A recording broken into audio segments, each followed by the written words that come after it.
Bearded dragons are native to Australia. They are active during the day when they use the sun to power their bodies. Their needs are complex and the same as those in the wild.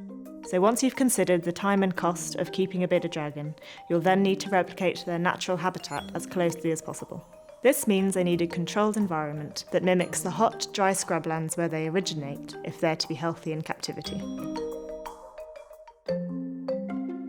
A 4-foot-long vivarium is the minimum size we recommend for a single adult bearded dragon.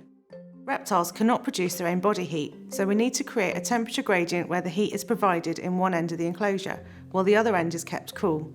This allows the animal to select their own level of heat, which is essential for them to stay healthy. In this vivarium, we are fitting a 100-watt flood reflector bulb in a dome fitting. Add a sturdy branch or slab of rock for better access to the heat. This area will be the basking zone. This zone needs to cover the whole of the dragon's body. The heat source needs to be guarded to prevent injury and attached to a thermostat to prevent overheating. Place the probe of a dimming thermostat at the back of the vivarium at the cool end and plug in the heat lamp.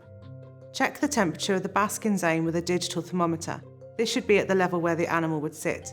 Adjust the thermostat until you have a basking zone of 38 to 42 degrees.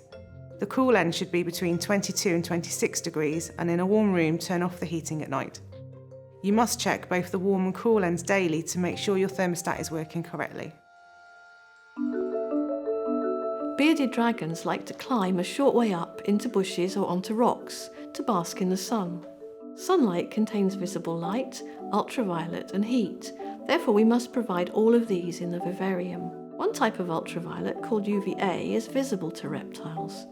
The other is UVB, which reptiles use to absorb calcium. This is vital for strong bones, muscle function, their immune system, and to prevent life-threatening metabolic bone disease. Use a UV lamp specifically made for reptiles. For a bearded dragon, fit a T5 12% UVB tube to the top of the vivarium in a reflective fitting. When this powerful tube is used alongside your basking lamp, the combination creates sunlight levels of light, UV and heat.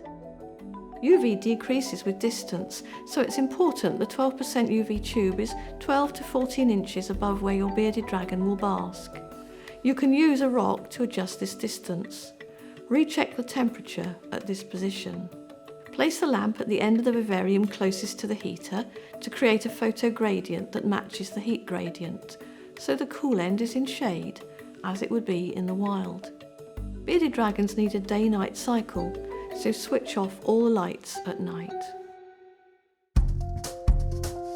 On the floor of the vivarium, you will need to use a material called substrate. Don't use wood chip, bark, walnut shell or a product called calcisand. If eaten accidentally, these can block the intestines, which causes impaction.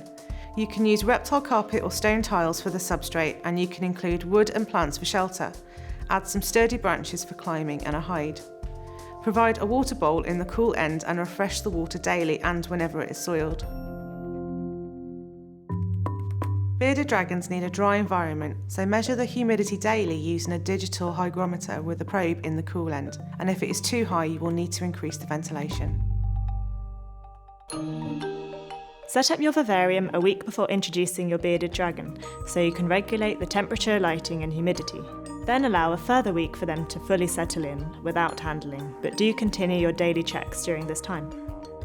As you can see, there are many aspects which need to be considered when setting up an enclosure for a reptile, and this video is just a short introduction. Please visit our website where you'll find more helpful information on caring for a bearded dragon, including nutrition and handling.